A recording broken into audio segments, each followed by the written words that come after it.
Hello again, hope everyone's been having a nice day. Welcome back to part 8. Today's video was one I wasn't originally planning to do, but this was scene from the last episode that I tried to scrap and redo.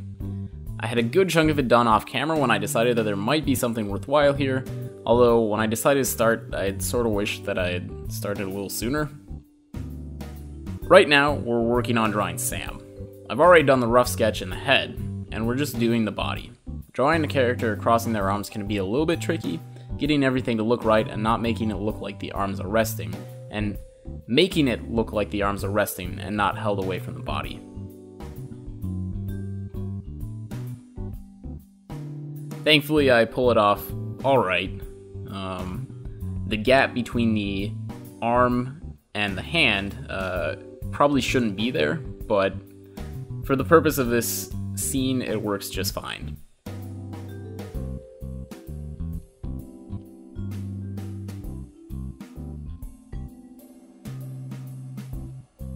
And right here, what I'm doing, this is a useful technique, where I'm flipping the character back and forth to make sure that they're drawn properly, or proportionally. Occasionally you'll end up drawing something that looks good to you, but once you flip it along its axis, its flaws are much more apparent.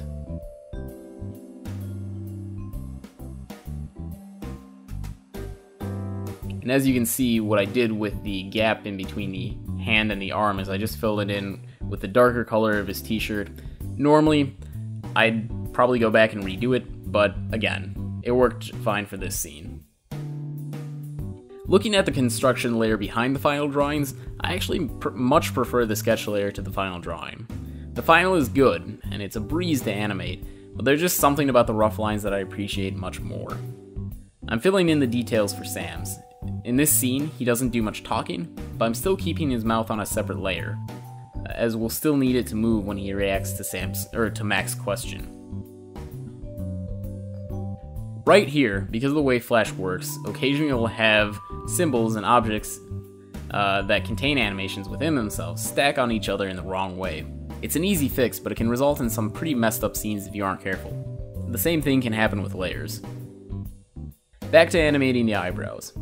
Luckily, I remembered to do them this time and took care of them right away.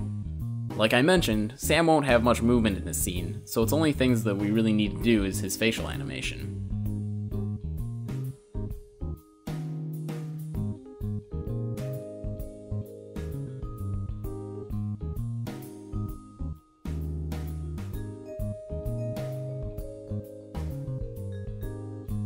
I know it looks like I'm drawing the same thing over and over again, but I'm trying to go from a smirk to a slightly bigger smirk.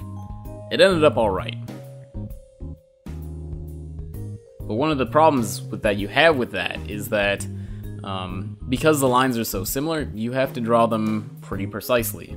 And that was just a little bit of struggle that I had to go back and zoom in a little bit to make sure everything lined up correctly and looked correct.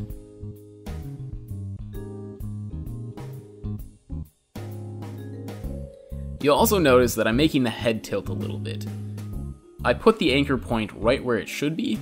The anchor point is where it rotates, or what axis it rotates on. But it just didn't look right. I ended up moving down to the bottom of the chin, and for whatever reason, it ended up looking a little bit nicer.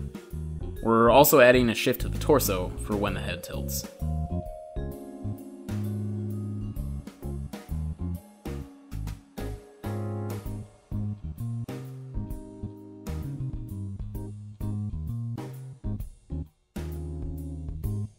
And this scene is nearly done.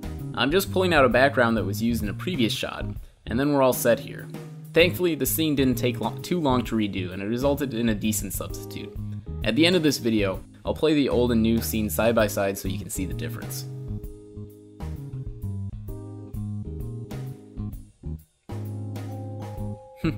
Oh look, back to animating Jamie. Actually, we'll be doing the coloring of her, and I had most of her movements done. The only thing missing from her are her backpack and hair.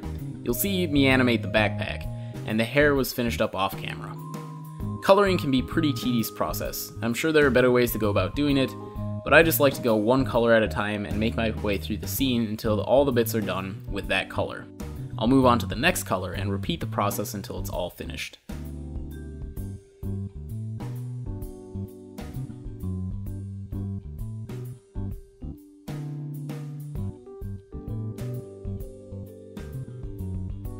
Wow, she looks really weird having that neck. When the neck just touches the top of her head, it looks really, really weird.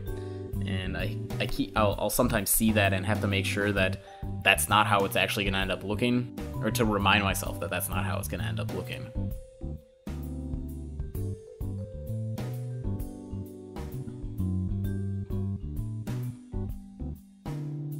In just a few seconds, you'll see that I messed up the line work a little bit.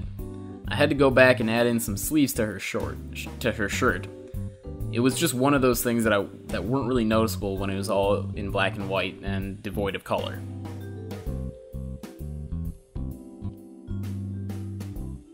We'll take a quick hop over to Mac, because when I went to color in Jamie's backpack straps, I realized that Mac was missing his.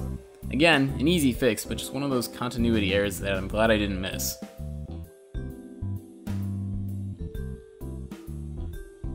And here I have to go back and actually copy the color from another scene because for whatever reason I still don't have that color saved somewhere, so it was just an extra step to go and copy that color. Here we're making them shake along with the rest of Mac. One of those processes you've seen a lot of, but now we'll be moving back on to finish up Jamie's coloring.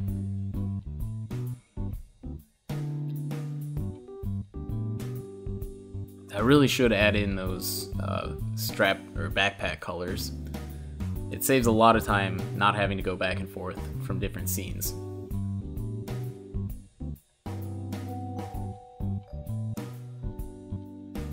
I'm painting a little bit in between her shirt and neck. It doesn't look like I'm doing anything, but the color that I used for that bit is the background color, it is the background color. Normally I'd try to avoid doing something like that, but the background that'll be hidden with an actual image shouldn't dictate which colors you're willing to use. A neutral gray is perfect surface to work on. Now onto the backpack. While I'm drawing it, it'll look like it's changing its shape pretty sporadically, and it won't look right. Remember that most of it's going to be covered by her body, so we're really only going to be seeing the right side of it.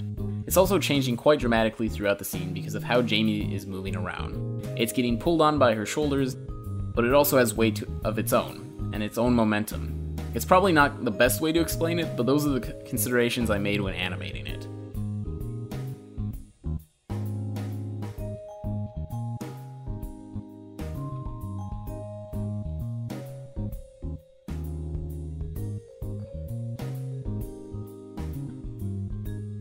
I know I've probably said it before, but I was really satisfied with how this animation turned out. This particular scene. Everything about it it was really awesome to see it completed. And I feel like it's kind of a little bit too better than the rest of the animation. It makes me kind of want to go back and change some things that were earlier in it.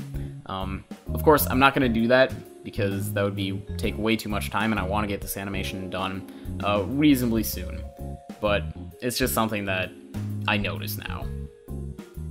I almost forgot. The last thing that we're going to be doing is actually moving Jamie's head into the correct place throughout the scene. So far, it's just been floating in space above the rest of her. Most of this is pretty straightforward, but due to her forward lean halfway through, we'll be increasing the size of her head to make it as if she's coming closer to the camera, then shrinking it back down as she straightens back out. And there you have it. I hope you enjoyed part 8, and I look forward to seeing you again in part 9.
Thank you so much for watching. If you enjoyed the video, consider giving it a little thumbs up. And if you have questions, comments, or suggestions, feel free to leave a comment below, so that I know, and so that I can keep providing you with something to watch.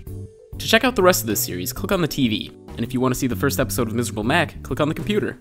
For more of my other work, take a look at my YouTube page, and don't forget to subscribe. Thanks again for watching.